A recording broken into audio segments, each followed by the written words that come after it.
El ensayo es un tipo de texto argumentativo que explora, analiza, interpreta o evalúa un tema.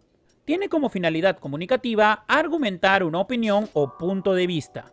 En el caso de un ensayo literario, este se caracteriza por explorar de manera crítica y reflexiva una obra literaria. En este video aprenderemos a redactar de manera práctica y sencilla un ensayo literario. Comencemos. Paso número 1. Leer el libro de manera profunda. Debes entender que el ensayo literario exige que conozcas algunos elementos importantes de la obra que abordarás.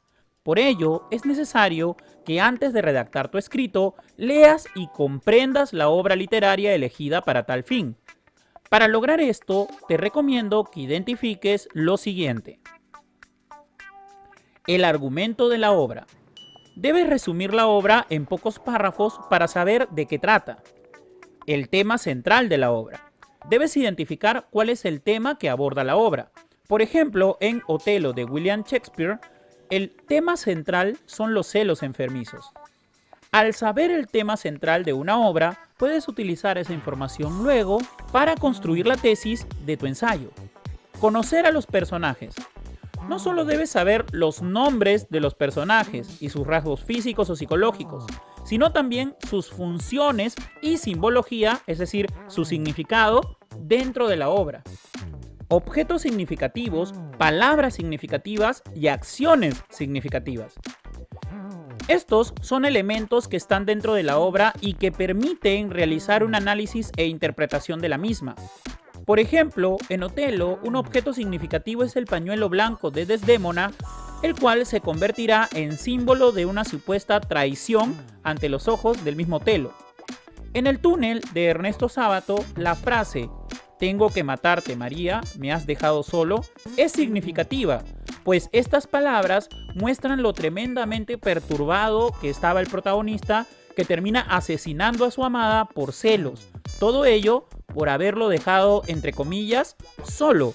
Y como vemos, ese solo hace referencia a la incapacidad de entender la individualidad y libertad del otro amado, que no es una posesión, que no es un objeto que se puede obtener, que se puede retener. Por último, en la Ilíada de Homero, podemos interpretar la acción de Aquiles vengando la muerte de su amado amigo Patroclo por parte de Héctor como una cuestión de honor, pero también de venganza, que concluye con la horrenda muerte del troyano, cuyo cuerpo termina siendo arrastrado por los caballos de Aquiles y paseado alrededor de la amurallada Troya. Como vemos, si logramos identificar estos elementos, se nos hará mucho más fácil redactar nuestro ensayo. Para ello es recomendable tener toda esta información escrita en un borrador que nos servirá de guía más adelante. Es de suma importancia, eso sí, que copiemos partes de la obra que, como ya se mencionó, resulten significativas y que luego se conviertan en citas en nuestro ensayo que sustenten, justifiquen o avalen las opiniones que vamos a escribir. Paso número 2. Redactamos el ensayo. En primer lugar, elige el tema a tratar. Puedes hacerlo así.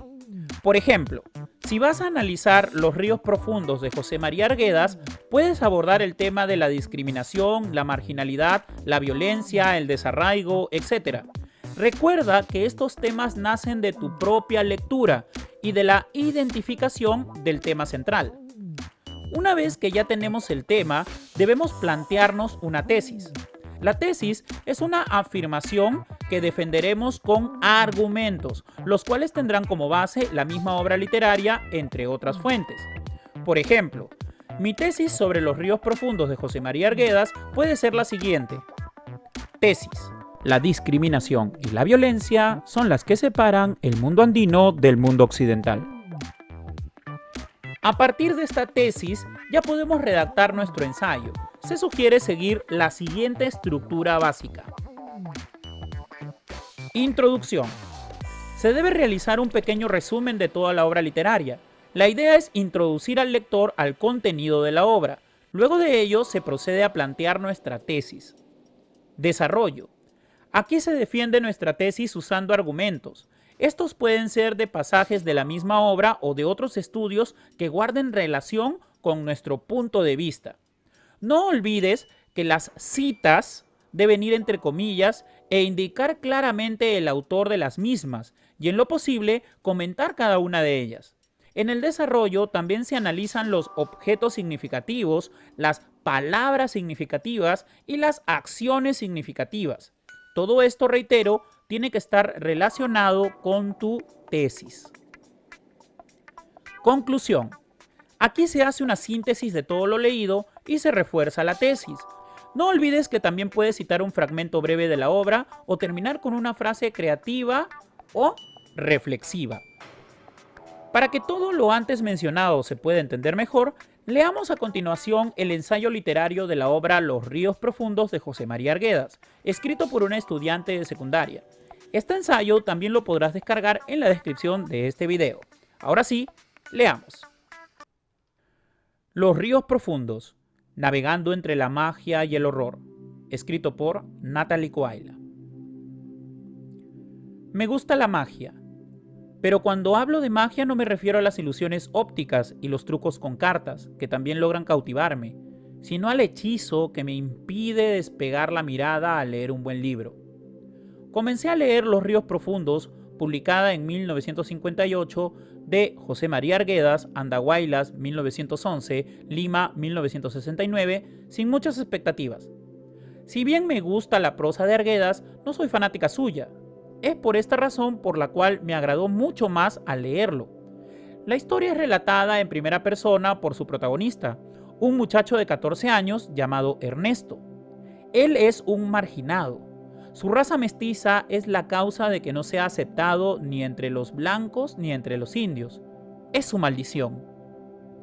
La novela comienza cuando por la noche Ernesto llega junto a Gabriel, su padre, al Cusco. Él se sorprende al ver la ciudad tan moderna. El Cusco de mi padre, el que me había descrito quizás 1000 veces, no podía ser ese.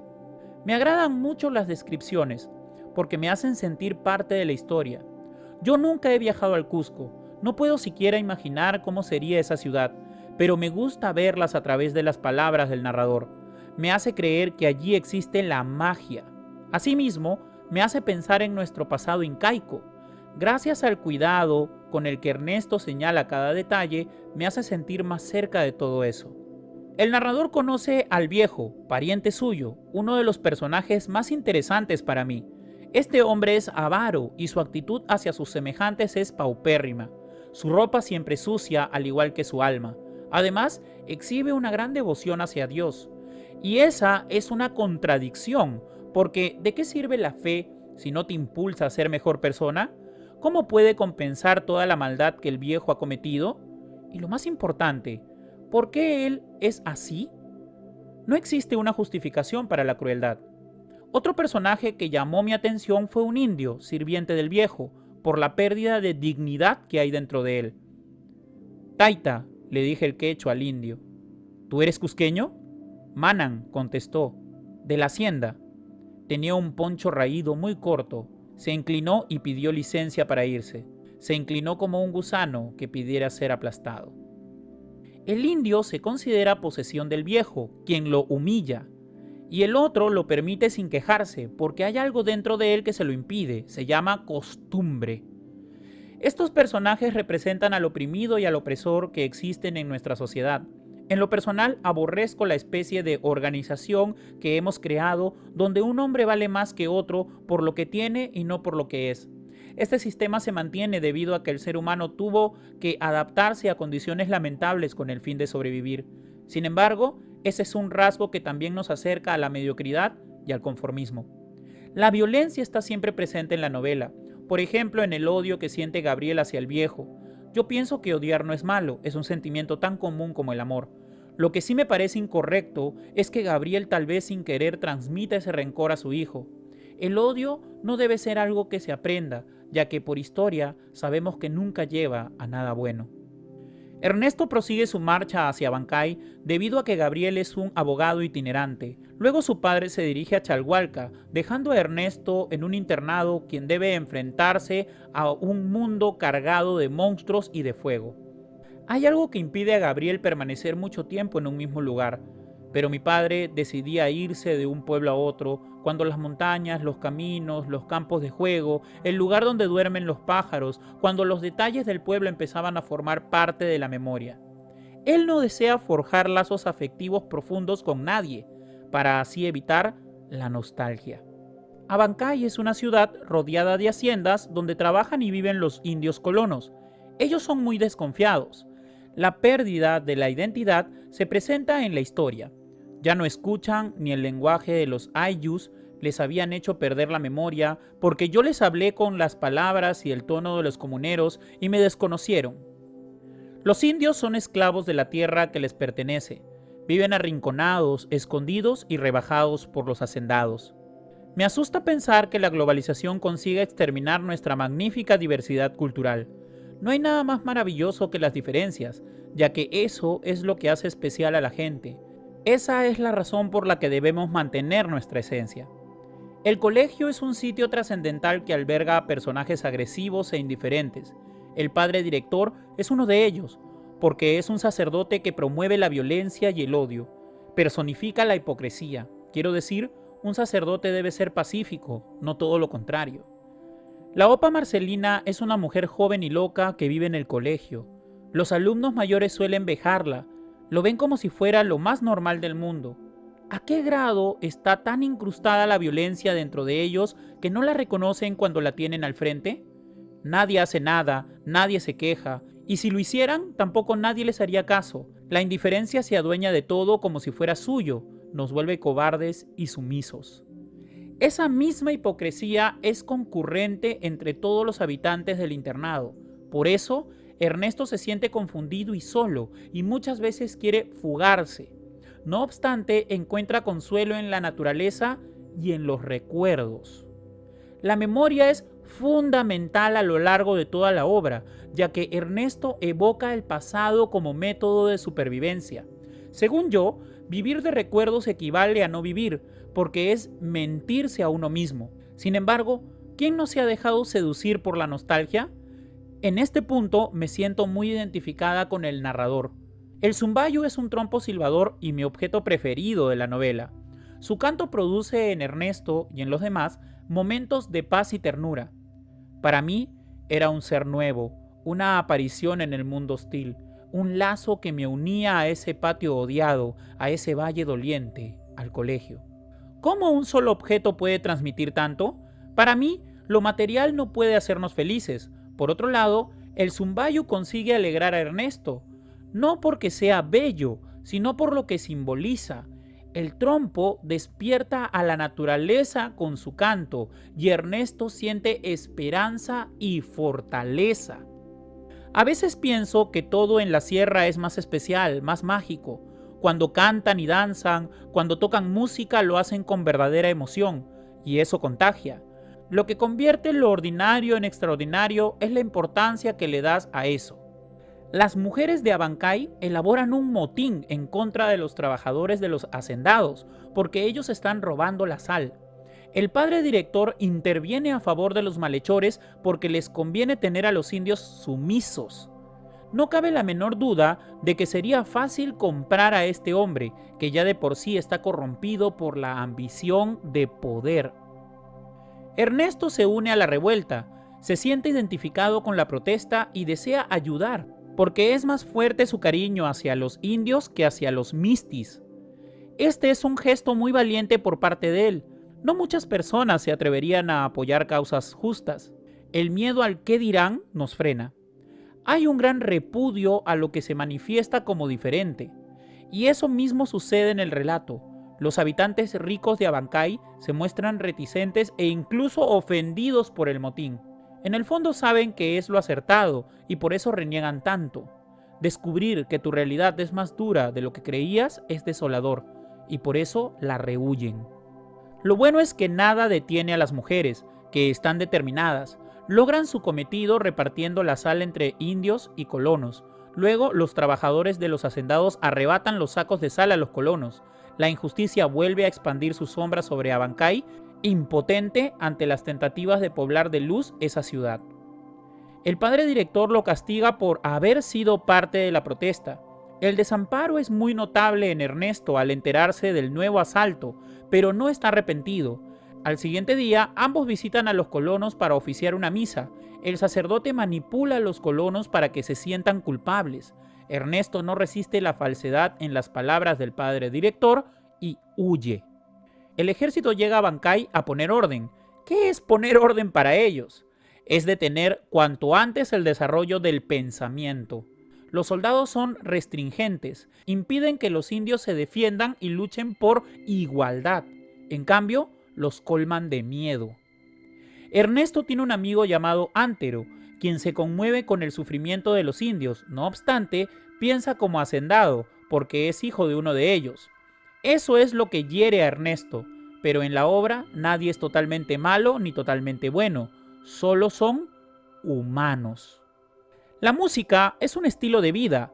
A lo largo de toda la historia, la música representa lo amado, porque te hace recordar, te hace sentir vivo. Ernesto está conectado con la música, por el zumbayu y por su pasado. A mí me encantan los huaynos, porque pueden ser himnos alegres que te emocionan y te hagan querer bailar, y también pueden ser las más tristes melodías que te estremecen hasta llorar. La peste llega a Bancay desde lejos y las clases se suspenden en el colegio. La gente comienza a huir a los pueblos de los cuales proceden. Los hacendados desaparecen porque los indios comienzan a invadir el pueblo. Junto con ellos llega la peste. Entonces, la peste es sinónimo de justicia y libertad, porque consigue que los colonos recuperen su tierra que les fue arrebatada a zurriagazos. Ernesto también se va. Atraviesa solo las cordilleras buscando escapar de la peste, pero con la confianza de que nada malo sucederá con él. Espero que al final Ernesto consiga reunirse con su padre y que supere la nostalgia que lo caracteriza, aunque si lo pienso, eso es lo que lo hace especial. Así que yo festejo las ansias de justicia de Ernesto, porque él se yergue como un faro luminoso e intenta evocar el pasado para restaurarlo en el presente. La obra es muy crítica, porque toca temas como la exclusión social, la discriminación racial, la injusticia, la indiferencia y muchos otros asuntos polémicos. Ernesto es víctima del mundo que lo rodea. Es consciente de que nadie es perfecto y que todos somos culpables de vivir como vivimos porque no hacemos nada para cambiarlo. Desde ahora, Arguedas se ha convertido en uno de mis escritores favoritos. Adoré cada segundo al leer su libro. Siempre me ha gustado la literatura andina, porque toca temas que son cercanos para mí, por la realidad en la que vivo. He leído otros antes del mismo género, pero entendí este mucho más que los otros. Creo que cada uno de los personajes es importante en la historia. Faltó describir a muchos, pero están en mi memoria, y en la memoria de quien haya leído esta maravillosa historia. Me encanta el personaje de Ernesto. Tiene convicción y lucha por lo que cree justo. Lo que me apena es su melancolía. Nadie merece vivir de nostalgias porque sufren más. A pesar de todo, Ernesto tiene esperanza. Alguna vez leí que la esperanza es lo único que nos permite ser felices. Pero la felicidad suena a conformismo. Un hombre feliz debe ser también un hombre aburrido. La belleza narrativa de Los ríos profundos me conmueve profundamente. Traza en mí las ganas de luchar por lo que creo, de no vivir esclavizada, no solo por los hombres, sino por los miedos. Porque tenerle miedo a todo es perjudicial. Y cada vez que lea este libro percibiré más cosas que ahora se escapan de mi entendimiento. Por ahora puedo decir que estoy agradecida con la vida porque amo este libro, y me hace mucha ilusión la idea de que otros también lo amen. En cada momento sentí la magia presente. Quizás ésta se esconda en las manos de Arguedas y él las emita sobre mi cabeza cada vez que leo su obra, y me inunda un sentimiento de turbulencia y ternura, como si sus ríos profundos invadieran mi sangre, y se mezclan ambas para convertir mis pensamientos en cantos que danzan ágilmente junto con el zumbayu de Ernesto. Como vemos, este ensayo tiene las siguientes características. Ofrece un panorama de la obra literaria desde el análisis de la misma. Utiliza citas textuales de la misma obra para sustentar su tesis o punto de vista. Hace un análisis de los objetos significativos, las palabras significativas y las acciones significativas para que de esta manera su análisis se haga más rico. Imprime emotividad y llama a la reflexión a través de preguntas que hacen que el lector se cuestione sobre el tema abordado. En suma, este es un ensayo literario que ofrece una visión muy personal de una de las obras más importantes de nuestra literatura peruana. Y ahora es tu turno. ¿Qué obra literaria es la que más te ha gustado leer? Te reto a que redactes un ensayo sobre ella. No olvides que aprender a expresar tus ideas es uno de los pasos fundamentales para desarrollar el pensamiento crítico y reflexivo. Eso es todo por hoy. Espero que este video te haya sido de provecho. Si es así, no olvides regalarme un me gusta, compartir este video y suscribirte a mi canal para seguir creando más contenido educativo. Soy el docente Paolo Astorga y espero verte en un próximo video. Nos vemos.